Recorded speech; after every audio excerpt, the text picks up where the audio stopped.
La forêt de Fontainebleau a été ravagée par les flammes. Près de 2000 hectares ont brûlé depuis dimanche.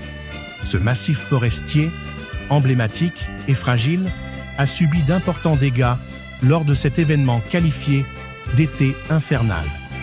Le documentaire de France Info, intitulé « Incendie, l'été infernal », est consacré à ces feux qui ont touché la forêt.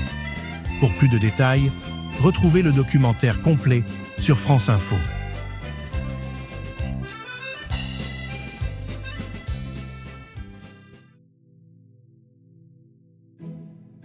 Combien de temps faudra-t-il avant de retrouver le visage des forêts brûlées? C'est la question que se posent de nombreux scientifiques.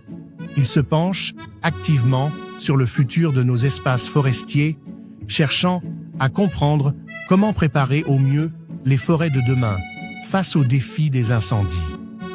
Cette réflexion s'appuie sur des recherches approfondies pour envisager des solutions durables. Cette actualité nous vient de France Info. Restez informés avec nous sur les développements de ce sujet crucial pour l'environnement.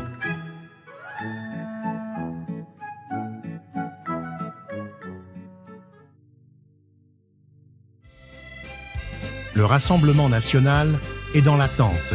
La Cour d'appel de Paris doit rendre sa décision concernant l'inéligibilité de Marine Le Pen. Selon un résumé publié par France Info, cette période est marquée par des mois d'attente et de doute au sein du parti. L'avenir politique de Marine Le Pen est en jeu, ainsi que la préparation de la campagne présidentielle de 2027. Dans ce contexte, Jordan Bardella, qui se prépare activement, prendrait de plus en plus de liberté. Cette situation génère, toujours selon France Info, un mélange d'angoisse et de résignation parmi les troupes lepénistes qui attendent le délibéré. Pour plus de détails, consultez l'article de France Info.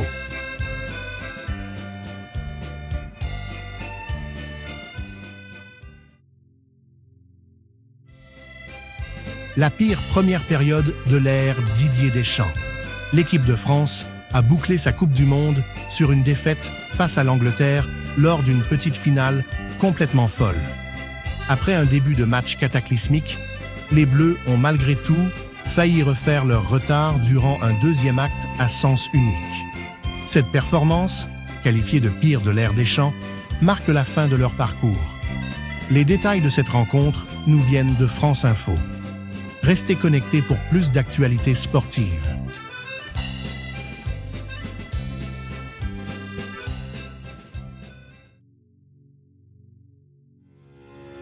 Victor Wembanyama est de retour en équipe de France. Le géant des Spurs, après son impressionnante performance au JO de Paris il y a 2 ans, va de nouveau enfiler le maillot des Bleus. Il a été sélectionné pour disputer 2 matchs de qualification au Mondial 2027 fin août.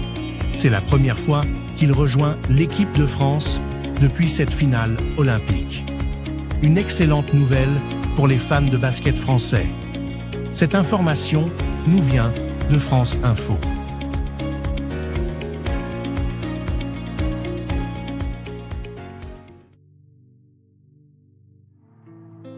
L'Espagne s'apprête à faire face à sa 3e vague de chaleur de l'été. Des températures dépassant les 40 degrés C sont attendues sur une grande partie du pays dès ce mardi.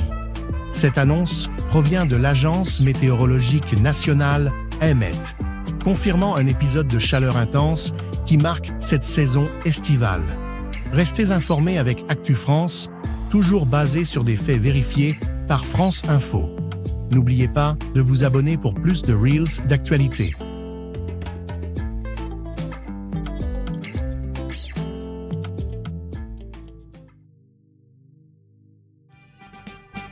La prise de conscience des automobilistes face à l'ampleur des dégâts d'un incendie interpelle. Ça incite à faire de plus en plus attention. Voici la réaction après l'incendie de Fontainebleau. Ce samedi 18 juillet, jour de grand départ en vacances, de nombreux vacanciers ont emprunté l'autoroute A6 au sud de Paris. La situation a mis en lumière l'impact des sinistres sur nos paysages et nos trajets. Une prise de conscience qui s'est manifestée concrètement pour ceux confrontés aux conséquences des flammes. Cette information nous vient de France Info.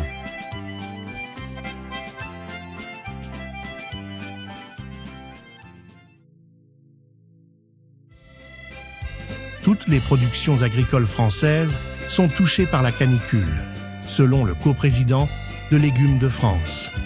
Les dégâts s'accumulent. La canicule s'ajoute aux inondations du début d'année et à la hausse des prix.